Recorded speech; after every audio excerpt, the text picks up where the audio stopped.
Real estate நிறுவனங்களின் விளம்பரங்களை வெளியிடும் போது திட்டப்பதிவு எண் QR கோட் இடம்பெற வேண்டும் என தமிழ்நாடு கட்டிட மனை விற்பனை ஒழுங்குமுறை குழுமம் கட்டுப்பாடுகளை விதித்துள்ளது. இது தொடர்பான கூடுதல் தகவல்களை தருகிறார் எமது செய்தியாளர் ராஜகுமரன். வணக்கம். முழு விவரங்கள் என்ன? ரியல் எஸ்டேட் தொடர்பான விளம்பரங்களுக்கு உரிய கட்டுப்பாடுகள் விதிக்கப்பட்டிருக்கின்றன. அதன்படி தமிழ்நாடு கட்டிடமனை விற்பனை ஒழுங்குமுறை குழுமத்தின் மூலமாக வழங்கப்பட்டிருக்கக்கூடிய இந்த உத்தரவிலே ரியல் எஸ்டேட் நிறுவனங்கள் தங்களுடைய விளம்பர பலகையை வைக்கும் பொழுது அந்த விளம்பர பலகையில் விமான நிலையம், பேருந்து நிறுத்தம், ரயில் நிலையம் போன்றவற்றிற்கு மிக அருகில் என்று குறிப்பிடும் பொழுது மிக அருகில் என்றால் எவ்வளவு தூரத்தில் அது இருக்கின்றது என்ற தூரத்தை குறிப்பிட வேண்டும் என்று சொல்லி இருக்கின்றார்கள்.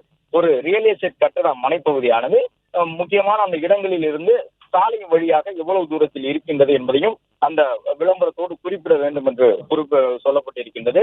அது மட்டுமல்லாமல் விளம்பர பலகைகள் வைக்கும் பொழுது அது அனைத்து விவரங்களும் கண்களுக்கு புலப்படக்கூடிய எழுத்துரு அளவில் இருக்க வேண்டும் எனவும் அந்த நிறுவனம் பற்றிய விவரங்களை பொதுமக்கள் அறிந்து கொள்ளக்கூடிய வகையிலான QR கோடும் விளம்பரத்தில் இடம்பெற வேண்டும் என்றும் கூறப்பட்டிருக்கின்றது.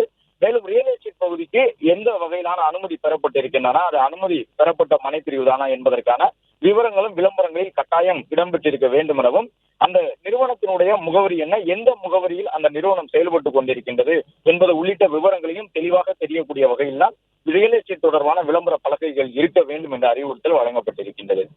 பிளே ஸ்டோர் மற்றும் ஆப் ஸ்டோரில் இருந்து பாலிமர் செயலியை QR கோடு மூலம் பதிவிறக்கம் செய்யுங்கள். செய்திகளை உடனுக்குடன் பெறுங்கள்.